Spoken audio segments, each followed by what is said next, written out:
Okay, welcome back. I apologize for not streaming last week. I just I needed a break.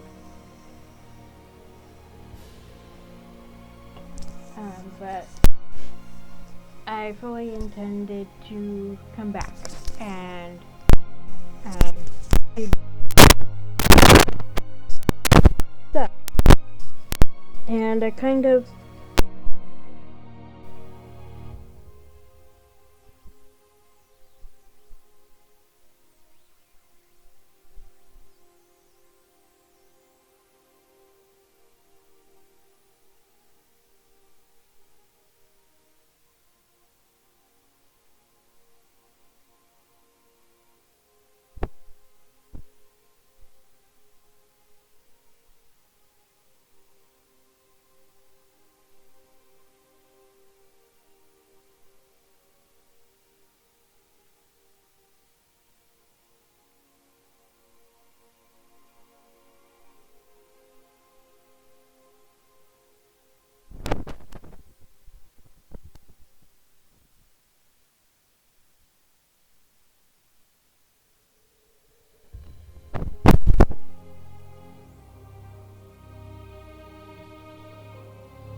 Rue could see the tiny imperfections only capable of fumbling mortal hands. And it smelled also like blood, like Raiden often did these days. Rue looked at the gift, then at Raiden. The boy, no, the young man now, that dreary winter morning when they first met 15 hazy years ago, met his eyes confidently and his smile expectant but unwavering. So, Raiden prompted a little anxiously, I hope you like that. We've always loved trinkets, right? Oh, it's a marvelous gift, Rue replied and held the wooden bird out. I hope you didn't make anyone unhappy trying to get it for me. There, the faintest wavering of Raiden's smile, his confidence. He ducked his head and stuck his hands into his pockets, a nervous gesture he hadn't really outgrown yet. But Rue knew with the sorrow of somebody used to seeing the same ghost over and over, they'd one day eliminate it too. Mortals hunted one another down and ended their lives with abandon. The inexplicable arrogance, the waste of it all, for people so short-lived. This practice Rue would never understand. They didn't think Raiden would explain it to them either, even if they asked, even if he was quickly becoming proficient at killing. They did not, because the question tasted like knives on their tongue, and Raiden's hunched shoulders and tense smile made them think he was bracing for that blow. So they kept the wooden bird in their hands and whispered a sweet suggestion, let it take flight to rest in one of the tree's many hollows. Then they threw an arm around Raiden and pulled him away towards the Pauper's Crown Tavern. I want to eat, Rue declared. I've waited forever for you to come back. The tavern owner had no idea what I meant when I said I wanted the lambus sauce and cream. How come you only understood when you said it? Lamb in cream sauce. Raiden rolled his eyes, but allowed himself to be dragged along. And of course he won't know what the hell you're on about. That was a made-up thing his kitchen staff did. It tasted so bad the helper who came up with it lost her job. But I liked it, Rue pouted. Raiden crinkled his nose at them like they had suggested strawberries and hot sauce went well together. Which, hey, it did, all right. But he laughed. He smelled like blood, but he laughed, and the sound helped make the dark things feel farther away. If Raiden saw the way Rue studied him beneath their lashes, he didn't acknowledge it.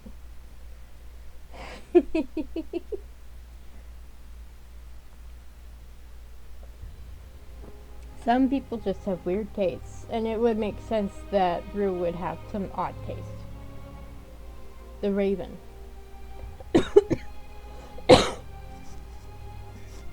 I was a normal girl once. My life was simple, maybe even a little boring, but at least it was mine. I have lost many things, but none of them can compare to losing her.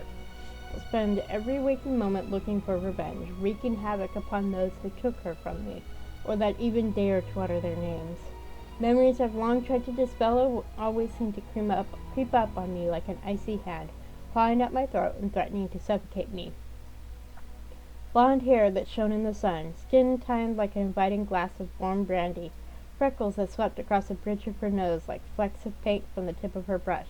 She would smile and push a stray curl behind her ear, and when she spoke, every other sound was forgotten. Every time my fingers curl around these daggers, I see her. Every time my blades sink into someone's flesh, I hear her. And every fucking time I watch the life leave their eyes, I remember the way hers turned dull as she lay in my arms. Eyes that were no longer the color of the brightest parts of the ocean, but of clouded skies. I do not enjoy taking lives like the others do, but my mask tells them otherwise. I gave myself away that day in a fit of rage and grief to a man that I know will never show me mercy or give me what I desire, and yet I stay. I stay because I have nothing left. I build walls around myself so that no one else can see the fissures, the bruises, the decay. I am cruel, I am calculated, I am cold, but most of all, I am broken. They are right to call me the Raven, because wherever I go, bad luck swiftly follows. I'm pretty sure this is supposed to be a reference to Layla. I could be wrong.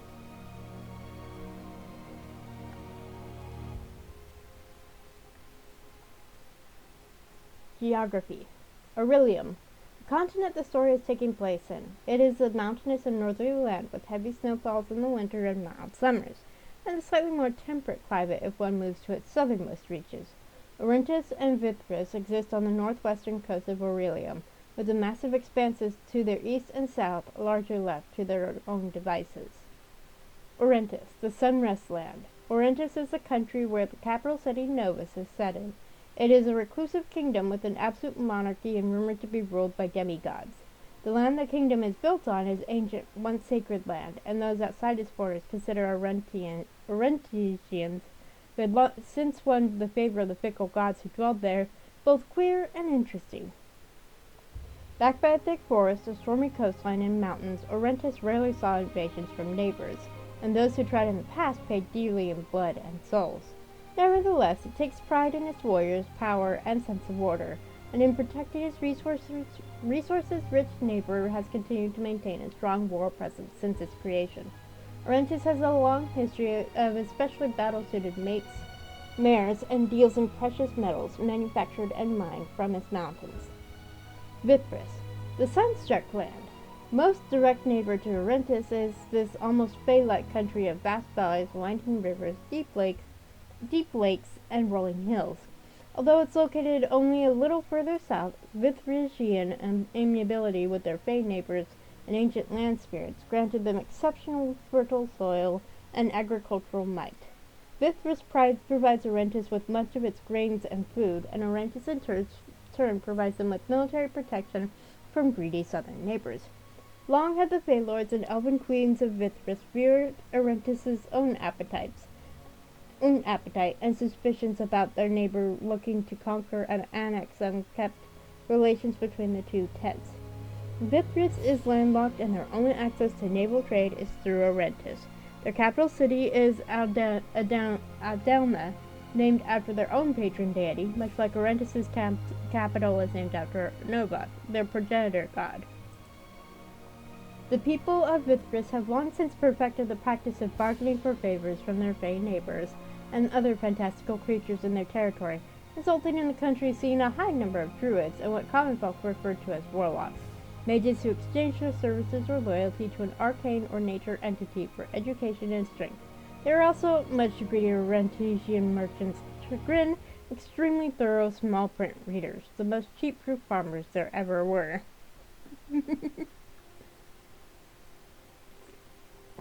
The Uthak Plains.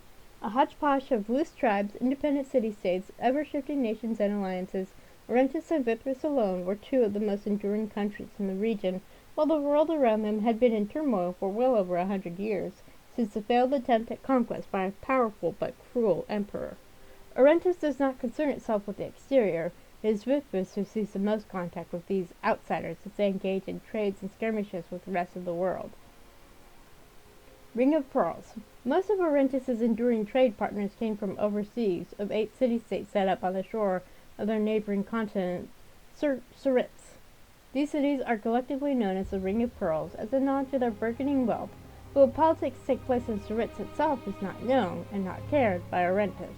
The only royal spies there are the gossipy Errantesian sailors and merchants who travel the pearls and the shifting seas.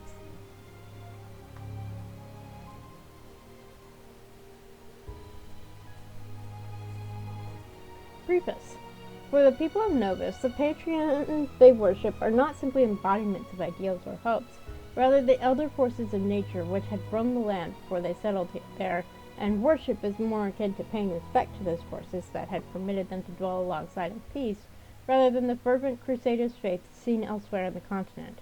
The land is alive, and so are the ancient souls who walk it, tend it. All are affable to the presence of mortals on their lands, but many are cruel without knowing. Nobians tread warily, tread respectfully, well aware that the bounty they reap and the protection they enjoy from would-be conquerors stem from gloomy behemoths that would not take kindly to disturbance. Still, they exist, mortals alongside gods, as they do alongside the Fae, and the gods answer, for they are vast, but not unkind. The Pantheon. Novoth, the Union. The progenitor god of Novus, and the one it was named after, Novoth, or the Union, as their worshippers often call them, is a deity of harmony and unity, a balance between virtues and vices, and therefore perfection, that is, completion. Novoth is a concept, an aspiration, and the unified face of the Novian pantheon, and are worshipped by all, but especially revered by the nobility and the monarchs. Despite their reverence, however, it is notable that Novoth is considered formless in nature, transcending all boundaries of the flesh. Their perceived visage instead varies from person to person, per accounts of prophets. Ungara, the Old Dreamer. As a sibling and foil to Ungrath, the god of death, one would think Ungara would be more welcomed, his name called joyfully in springtime. The truth is not quite so joyful. Ngara, the old dreamer, is at his core the god of land before civilizations. Seated unmoving on his mossy throne in the heart of Novus' deep and shadowed forest, he urges the land beasts to birth, kill, and die as the seasons run their course. His name is on the lips of every druid, every hunter, every trapper and forager who base their living beneath his shuddering boughs, and the people of Novus fearfully pay homage to him only for his mercy. Yet it has not always been. Legend speaks of the dark times before the ages of prosperity, where Ungara and Ungrath would ride through the world in cataclysmic ritualistic reapings and take the souls of thousands as a tribute until a queen of the Fae parleyed with the nature gods on their suffering children's behalf. Through their kindness, trials, and efforts to show that their kin is worthy of respect, did Ungara see the same and was humbled by in his nature. Thus did the dreamer have a new dream, in hopes of starting anew and taking them for his spouse. Having fallen in love with a beauty that was benevolence, he was at their mercy and asking for their hand, which they heartily accepted, moved by his own literal change in heart. The woodsy lord became the old dreamer and only remembers the terrible glory of his younger days in his dreams. Orentus's people believe it is these dreams that are the cause of stranger or ill-weather phenomena, eerie things happening in the deep forest, plagues, and so on. When the calm after the storm finally settles in, it's said that the reassuring hand of the Fae Queen rests on Ungaras to ease his troubled mind. So we're going to skip ahead. Religion Part 2. Missing a couple. Ungrath, the Undertaker. The god of death is polarizing in the depiction of his true nature in Novus. Most Assassin's Guilds revere or respect Ungrath to some degree, choosing to worship the Undertaker as an eater with an insatiable appetite for lives. His aim and utterance is like a sermon to the victims, a swift hand, a whisper in the night, and Ungrath's price has been paid. For now. Others claim a more benevolent vision of Ungrath as the undertaker of souls and guide to the afterlife and rebirth. The latter depiction is by far the more popular one, employed by most religious institutes in the country to ease the people's hearts, especially during times of chaos. He is a gentle inevitability, a restful slumber after a long journey through life. He means no harm, but will visit when the time has come. Which version of Ungrath appears more often, only the dead and dying would ever know, and they are not keen to recount the tales, or should they slip through Ungrath's bony, wintry fingers, are quick to forget. Ungrath prowls the waking world with an animal skull for a helmet, escorted by carrion birds and wills of the wisps. Just as death comes for us all differently, he will always arrive in time for your final hour. The nomad met Ungrath. He's the one who granted them the power to resist Nova. Canidros, the Presider. A favored figure of knights and soldiers, Canidros the Presider represents as well as overseeing acts of justice as well as honorable combat. Her statues stand tall and proud in the halls of lawmakers, her standards loom over the chopping block in the town square, and any who would wield a weapon in formal combat knows to leave an offering of their hair or beads carved of marble on her altar before going into battle. Warlords in adjacent regions to Nova sometimes worship Canidros as the matron of conquest, believing that she would reward them for bloodshed and subjugation, though this isn't common practice, and none ever dare come too close to Novesian borders for fear of the very goddess they claim to worship. After all, there's nothing more dishonorable than to trample, pillage, and extinguish others' lives and ways of life when you have already won a contest of arms. A truth the 13 Doves, Canidros' elite order of war clerics, do not hesitate to remind conquerors of. So, that makes sense. And, I think the knight even has the option to ask Canidros why she didn't pick Livia, why she picked the Vithrian knight. Telenios, the Silent Watcher. As defender deity of the homeland and of the Union and the sibling of Novath, Telenios is the god in the pantheon who oversees judgment in both houses of law and the bounds and kingdoms. They represent upholding the virtues desired by the progenitor god and of the home. Commoners may worship them in hopes that their rulers will rule justly and see that the means of their rule benefit everyone and not just them. They are also a deity of culture, protecting traditions surrounding their home and practices. And that's it. Okay, jousting. Yeah. Ghost towns. On the coast of the kingdom of Novus stands ruins of villages, old fortresses, and dwellings whose inhabitants have long since gone away. But those ruins remember. The land remembers. These places, often sites of bitter, brutal royal extermination of rebels, drink deep of the dead's resentment and often dream at night, creating specters and ghosts that seem to have limited sentience, and often a strong drive to attack anything living they can find. These haunted settlements make for popular subjects of sailors' tales and all sorts of ghost stories from minstrels and Novus, but all the locals know enough to avoid them as much as possible. Foolhardy merchants from foreign lands, however, sometimes scoff at these fanciful legends and insist on cutting through such ruins, and almost inevitably end up delayed, dead, or far, far worse. The treasures merchants tend to forget or drop in their haste to get away from the land's vengeance in turn attracts desperate looters and thieves or magic users well versed in necromancy, causing further issues that sometimes results in possession and other nefarious, terrible things. The palace has long tried to tame these towns, but after many lives lost and incidents that are stricken from the records, or simply never recorded, to begin with, they've withdrawn their efforts. The only time knights of the kingdom are sent to these dreadful places is if there's an incident where innocent life may be lost, and even then it is done with hesitation. Rumors of the king and queen hiding precious treasures or sacred texts too dangerous to stay within palace walls in these towns are rife, further driving more looters and thieves to the tainted areas. And thus continues the cycle of the spirits that live there getting their fix and foolish humans losing their lives. So this is referring to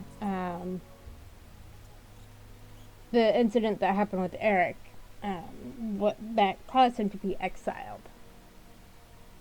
So there is definitely some truth to those rumors, and he was sent, so he went and ended up exiled. Oh, here we go.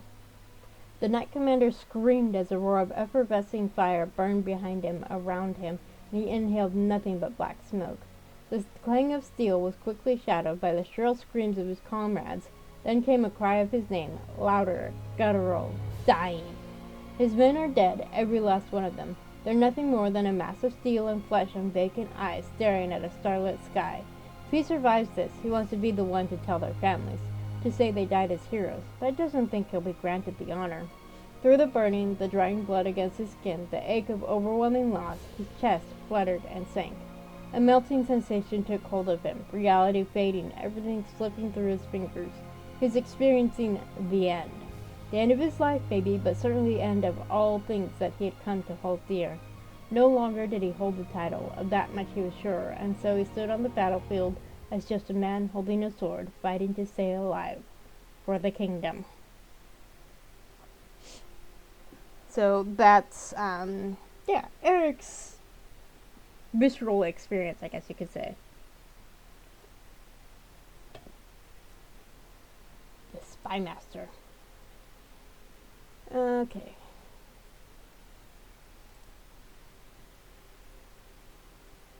Tell the moon.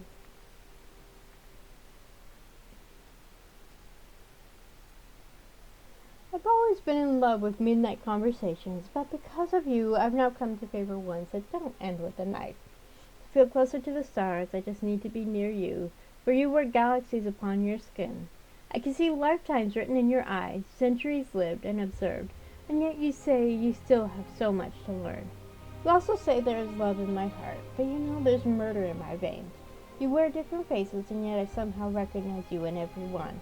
I've seen the way you watch anyone who falls into your orbit, an observer, always studying, always amused by the intricacies and fallacies of humankind. I do not know your true name, just as you don't know mine, but you love a little mystery, don't you? So why do I intrigue you so? I'm just skin, bones, and organs like the rest of them, after all. Is it because of what they say about me? Do you believe them? Is adventure what you seek? There's always room in the darkness for two, so come play with me in it sometime. I'll tell the moon I'm sorry for whatever we do. A letter found in Ambassador Veritas' chambers, signed with the snake symbol. So that's Raiden writing to Lucian. So that's cool. A love letter. If you are reading these words, Eric, thank you for receiving my letter after what happened at this palace. I cannot say this letter has any exact purpose. If you think I write it in chastisement, banish the notion from your mind. What you did was bold as it was unadvised. If you had done anything less, you would not have been the man I loved, nor the man I fell in love with. It's become a dangerous thing to say, that your name, what we had together, the pity it garnered me from the palace near drove me to rage. So I say to you now, that you and I might know, and that every peeping Tom who thinks they can pry the seal of enchantment from this letter may guess, I love you. I always have. I always will. We are apart now. If you are no less than the man, but if you are no less the man you were in thoughts and decisions, in your devotion to more than just the law you uphold, but to justice itself, if even the slightest vestige of that devotion yet lives in your heart, then know that you have mine. A title may be gifted and taken away, Sir Eric, but the individual who earned his honors remains untouchable. One day, if you would still have me, beloved, I shall be at your side. Masha.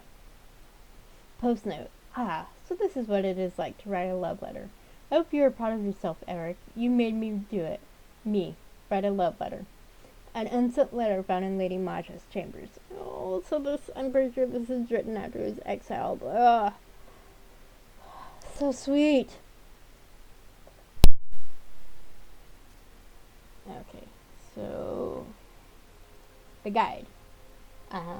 That's the being that led the main character to their audience with whichever deity. Every so often there are accounts from various individuals of a specter in their dreams, uncanny in the description and almost always consistently the same. Originally written off as the mad ravings of lunatics and false dreaming oracles, the phenomena has perpetuated with such continuity that people are hard-pressed to pass it off as justice or out of fear. The guide is a faceless figure, a black abyss gazing back from under its worn, feather-adorned cloak. Only a hint of its nature is revealed in the pale hand that clutches its staff with a low-lit lantern, creaking when it swings side to side like a timely pendulum. Even with its ominous and miasmic nature, there are those who have braved their fears and paid close enough attention to their visitor. The guide means no harm, only to be just as they are, a guide. They lead to hidden truths down winding paths, almost labyrinthine in nature, or to the dark, nightmarish admissions in the dreamers' hearts. The journey they lead them on has never put their companion in danger, but provides them with insight not so easily understood. Whether this is some godly intervention or sinister machinations from the unknown, the guide does not answer. Few stories have been shared from such dreamers, and even fewer of those who have said to have seen them in the flesh. The purpose of the guide is still a mystery, their beginnings unknown and far more unclear than the other deities, if they even are one themselves. One thing is certain, though, and this is that the guide remains, and so do the mysteries of this world. Spymaster.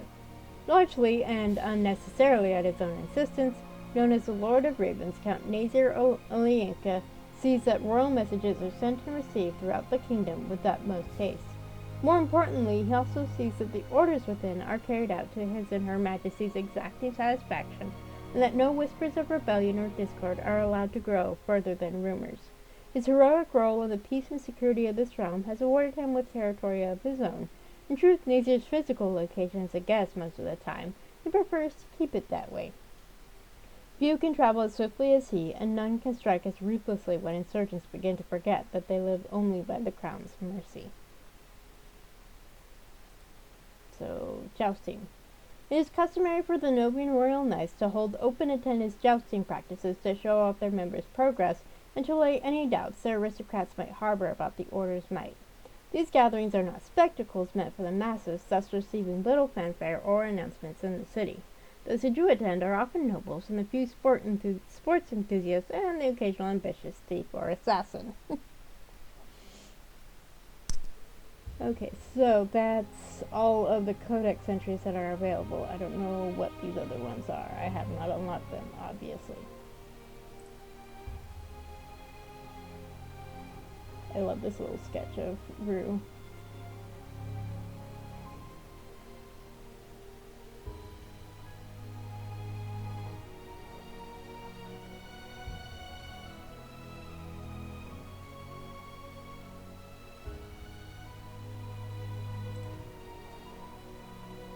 Okay, so yeah, this is going to be a short stream because not as much as I thought.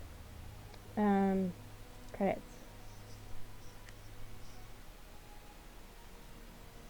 Special thanks are incredibly patient, understanding Kickstarter backers, the Lunaris Games Patreon and Discord members who always help us keep our chins up when we need it the most. The entire Lunaris Games team who are fucking rock stars even when the times are particularly rough. Troya, Kristen Finley for her character design and sensitivity consultations, Dee, James and Sarah, Orahe, Suha for being Suha, George for making endless cups of tea, Faye for beta testing and saving our asses. So, this is me. I'm on the Discord. I was a patron, but I couldn't afford it, but they didn't kick me out of the Discord. So, narrative direction, projection, writing, key art, sprite art, backgrounds, UI design, programming.